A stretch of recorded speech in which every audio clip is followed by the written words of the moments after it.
Hello সবাইকে, শুভ সোমবার আর good morning সবাইকে। তো আজ সোমবার সকাল সকাল পুজো কমপ্লিট করে নিলাম। প্রত্যেক দিনে আমি সকাল সকাল পুজো করে নিই, যেদিনটা হয় না সেদিন করতে পারি না, বেশিরভাগটা আমি সকালবেলাতেই পুজো করি। তা আজ তো সোমবার, আজকে সকাল করতেই হবে, সকাল সকাল পুজো করতেই হবে। তো যথারীতি সকাল সকাল পুজো করে সঙ্গে একটু তোমাদের আমার ঠাকুর ঘরটাও দেখিয়ে দিলাম কেমন আমার ঠাকুর ঘরটা একটু জানিও।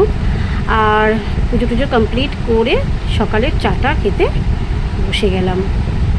আজকে চায়ের সঙ্গে বিস্কুটে নিলাম, বেশিরভাগটাই চা বিস্কুট বা চা মুড়ি এইসবই খাই আমি। সকালবেলাটা ভারী কিছু খাওয়া হয় না, তারপরে খিদে পেলে খাই, না হলে ওই আবার একেবারে দুপুরবেলা দুপুরের খাবারটাই খাই। তো আজকে মনে হলো একটু সকালবেলায় বসে ভিডিও করি, তোমাদেরকে শেয়ার করব বলে, কারণ আমার অনেক দিন হয়ে গেল কোনো ব্লগ আমি দিচ্ছি না। তো বললাম আজকে সোমবার সকাল সকালই শুরু করি। তো যাই হোক, এখানে আমি স্নান টান করে পুজো টুজো কমপ্লিট করে, দেখো মাথায় এখনও আমার গামছা আছে, এখনও মানে সকালে চাটা তাড়াতাড়ি না খেলে না ভালো লাগে না আর কি, এই জন্য মাথা থেকে গামছাটাও আর সরাইনি। চাটা খেয়ে ভিডিওটা কমপ্লিট করে তোমাদের সঙ্গে শেয়ার করে দিলাম। চলো টাটা, সবাই ভালো থেকো, সোমবারটা সবার খুব ভালো কাটুক।